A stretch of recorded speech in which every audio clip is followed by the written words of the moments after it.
Hello बच्चों, Vasudev education में एक बार फिर से आपका स्वागत है। जहां मैं हूं आपका अपना प्रेम और हाजिर हूं आपके सामने एक और इंपॉर्टेंट वीडियो लेकर, जिसमें हम बात करेंगे आज SN2 अभिक्रिया की। वीडियो को स्टार्ट करने से पहले अगर आप चैनल पर नए हैं तो पहले चैनल को सब्सक्राइब कर दे, बेल आइकन को हिट कर दे, ताकि आने वाले इंपॉर्टेंट वीडियो के नोटिफिकेशन आपसे मिस ना हो। जैसा कि बच्चों मैं आपको बता दूं, मैं आपको सॉल्यूशन करवा रहा था इंपॉर्टेंट क्वेश्चंस का।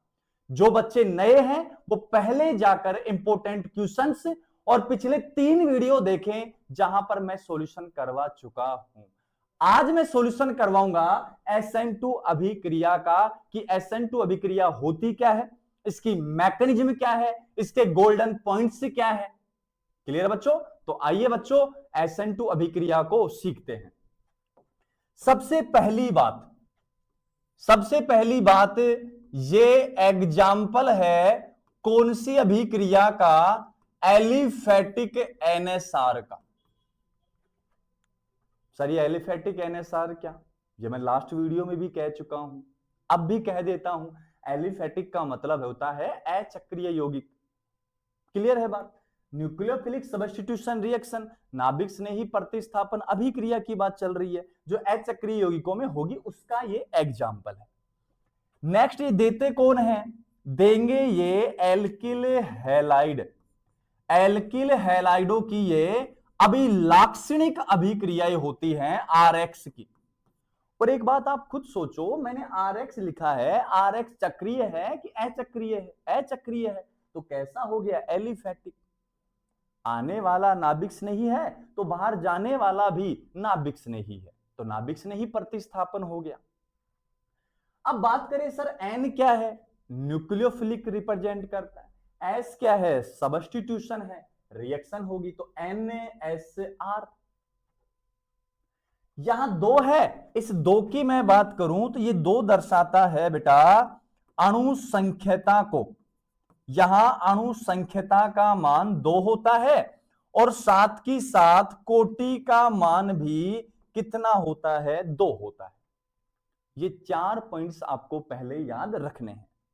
नेक्स्ट आगे बात करूं तो मैं बात करूंगा आगे जनरल रिएक्शन की। जनरल रिएक्शन की। अब जनरल रिएक्शन क्या होती है उसको अच्छे समझना है, फिर मैकेनिज्म समझा दूंगा।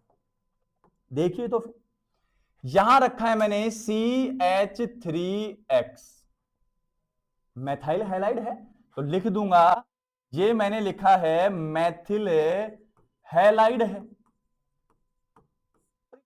मैथिल हैलाइड की रिएक्शन है बेटा मैंने करवा दी किसके साथ? वो ही करवाया एक्वस KOH के साथ। तो मेरे पास प्रोडक्ट जो बना वो बना CH3OH और ये जो X था ना चला गया X माइनस की फॉर्म में। प्रोडक्ट अब भी क्या बना है? एल्कोहल बना है। तो सर फिर दोनों में ना चेंज क्या है? तो आप SN1 को जब पढ़े थे तो मैंने लिया था 3 डिग्री एल्किल हैलाइड, यहां लिया है मैथिल हैलाइड। ये सबसे बड़ा डिफरेंस है SN1 में और SN2 में। ये समझ में आता है बेटा आपको? तो आपको SN1 और SN2 अभिक्रिया भी समझ आ पाएंगी। ये इसकी जनरल रिएक्शन है। सर लैंग्वेज कैसे लिखेंगे? तो लैंग्वेज के लिए बेटा टेलीग्राम चैनल ज्वाइन कर लो, वासुदेव एजुकेशन है, लिंक मैं डिस्क्रिप्शन में डाल दूंगा, वहां से ज्वाइन कर लेना। और ज्वाइन करने के बाद इसकी जो लैंग्वेज होगी ना वो आपको लिखा हुआ मिल जाएगा सारा का सारा। क्लियर है मेरी बात? अब बात करते हैं क्रिया विधि की। मैं बात करूं क्रिया विधि की, मैकेनिज्म की बात कर रहे हैं, ठीक है? अब मैकेनिज्म क्या होती है वो उसको अच्छे समझना है। सबसे पहले है मैथिल हैलाइड CH3X। अब सबसे खास बात क्या होती है कि SN2 जो अभिक्रिया आपके पास आई है ये एक पद में होती है। कितने स्टेप में? एक स्टेप में। तो यहां कर देना कि कितने पद में संपन्न होती है? एक स्टेप में कंप्लीट होती है, संपन्न होती है। अब इसी रिएक्टेंट के साथ, इसी मेथिल हैलाइड के साथ अभी कौन आ गया, एक्वस क्यूएच आ गया। और एक्वस क्यूएच क्या करता है, आपको नाभिक से नहीं OH माइनस देता है। ठीक है यहां तक। अब काफी बार क्या होता है बेटा कि मम्मी कुछ काम के लिए कहती है, हम उस काम को मना कर देते हैं कि मैं नहीं करूं, लेकिन पीछे पापा बैठे होते हैं, पापा सिर्फ अपनी तरफ देखते हैं और हम धीरे धीरे धीरे धीरे खिसक जाते हैं उस काम को करने के लिए। सेम कहानी एक्स की है। एक्स पहले कहता है मैं CH3 का साथ आज नहीं छोड़ूंगा और कल भी नहीं छोड़ूंगा, किसी के बाप में दम नहीं है जो मुझे बाहर कर दे। लेकिन बाप का बाप आ गया एक्वस KOH, OH माइनस आया, OH माइनस पीछे जाके खड़ा हुआ, राखी दिखा रहा है, भाई साहब धीरे धीरे बाहर निकल रहे हैं। तो इसने अटैक कहां किया, बैक से अटैक किया, पीछे से। और जब कोई पीछे से अटैक करता है तो दुनिया बदल जाती है। और बदली कैसे, वो देखो आप भाई, पद तो एक ही है लेकिन स्टार्टिंग जब होती है तो स्लो स्लो होती है, क्योंकि कबीरदास जी कह गए हैं धीरे धीरे रे मना धीरे सब कुछ होए, माली सींचे 100 घड़े ऋतु आए फल होए। तो पहले जो काम स्टार्ट होता है वो स्लो स्टार्ट होता है। एक मशीन स्टार्ट होती पहले स्लो स्टार्ट होती, बहुत बाद में स्पीड बनाती है। अब हुआ क्या वो सुनो, CH3, एक्स कह रहा है मैं जा रहा हूं धीरे धीरे बाहर, एक्स माइनस की फॉर्म में, पूर्ण रूप से नहीं लेके गया तो आंशिक लगा दी, धीरे धीरे बॉन्ड के इलेक्ट्रॉन लेके एक्स जा रहा है एक्स माइनस की फॉर्म में। तो धीरे धीरे OH आ रहा है, OH आ रहा है माइनस की फॉर्म में, तो पार्शियली माइनस। अब मैं आपसे एक बात पूछूंगा बेटा, और उस बात को सोचना है, CH3 और X का बॉन्ड धीरे धीरे टूट रहा है, कार्बन और ऑक्सीजन का बॉन्ड धीरे धीरे बन रहा है, तो बंध का टूटना बंध का बनना दोनों साथ साथ चलते हैं, दोनों साथ साथ चलते हैं तो उसको कहते हैं संक्रमण अवस्था। और संक्रमण अवस्था को और शॉर्ट में कहा जाता है ट्रांजिशन स्टेट TS। अब अगले स्टेप जो भी होगा, क्योंकि रफ्तार बन चुकी है, फास्ट एंड फ्यूरियस हो चुका है, तो जैसे ही फास्ट एंड फ्यूरियस होगा तो CH3 इधर OH, ये क्या बना है एल्कोहल, जो रिएक्शन का क्या होता है प्रोडक्ट, प्लस में X माइनस क्या हो गया बेटा बाहर हो गया। ये इस अभिक्रिया की क्या है कंप्लीट मैकेनिज्म है। जल्दी से स्क्रीनशॉट ले फिर आगे बढ़ते हैं। अब बात करते हैं बेटा इसके गोल्डन पॉइंट्स की, किसके गोल्डन पॉइंट्स क्या है, गोल्डन पॉइंट्स कौन कौन से हैं उनकी बात करते हैं। ठीक है, पहले गोल्डन पॉइंट की बात करूं तो पहला गोल्डन पॉइंट जो आएगा वो आएगा अभिक्रिया का वेग, अभिक्रिया का वेग, और वो डायरेक्टली प्रोपोर्शनल होगा।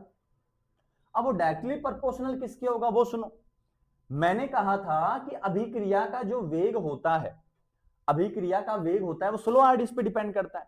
स्लो आरडीएस में जितने मॉलिक्यूल भाग लेते हैं अभिक्रिया का वेग उनकी सांद्रता पर निर्भर करता है।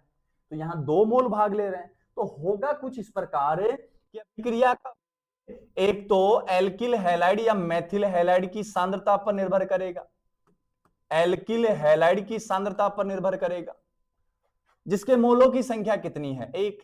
दूसरा अगर चाहो तो कौन है आपके पास, नाभिक्स नहीं है बेटा, एक्वस KOH आपको OH माइनस देता है, नाभिक्स नहीं है, और नाभिक्स नहीं है एक्वस KOH कितने हैं एक है। अब मैं बात करूं यहां से स्पष्ट होगी अणुसंख्यता। अणुसंख्यता में क्या है, अभिक्रिया के स्लो आरडीएस में जितने अणु भाग ले रहे हैं वही अणुसंख्यता, एक नाभिक्स नहीं एक एल्किल हैलाइड, अणुसंख्यता कितनी हो गई 2। मैंने कहा था कार्बनिक अभिक्रियाओं में जितनी अणुसंख्यता उतनी कोटि होती है, तो यहां लिखूंगा मैं कोटि, और कोटि बराबर कितना होगा 2, या सांद्रता पदों की घातों का योग, 1 और 1 कितना हो गया 2, वो भी कोटि कहलाता है। क्लियर हुई यहां तक की बात। तो ये पहला गोल्डन पॉइंट है। नेक्स्ट गोल्डन पॉइंट की अगर और नेक्स्ट गोल्डन पॉइंट क्या कहता है बेटा उसको समझो। यहां कहता है एल्किल हैलाइड, एल्किल हैलाइड की SN2 अभिक्रिया के प्रति क्या देखनी है, क्रियाशीलता देखनी है तुझे, वो डायरेक्टली प्रोपोर्शनल है बेटा किसके स्थायित्व के, टीएस का स्थायित्व, टीएस का स्थायित्व चेक करना है। और टीएस का स्थायित्व प्रोपोर्शनल है किसके, त्रिविम बाधा के, त्रिविम बाधा के। और त्रिविम बाधा को किससे कोरिलेट करना है, साइज से। ये वाला कॉन्सेप्ट तुझे लगाना है और फिर उसके बाद आगे बढ़ते जाना है। चलेगा यहां तक क्या क्या लिखा है, दिख गया होगा सारा का सारा। अब मैं यहां एग्जांपल्स की बात करूं तो CH3X, CH3, CH2X, CH3, CH, CH3X और लास्ट में CH3 कार्बन, यहां CH3, यहां CH3 और यहां X। कितने degree, 3 degree RX, 2 degree RX, क्योंकि ये 3 डिग्री कार्बन है, ये 2 डिग्री कार्बन है। 1 डिग्री कार्बन है तो 1 डिग्री RX।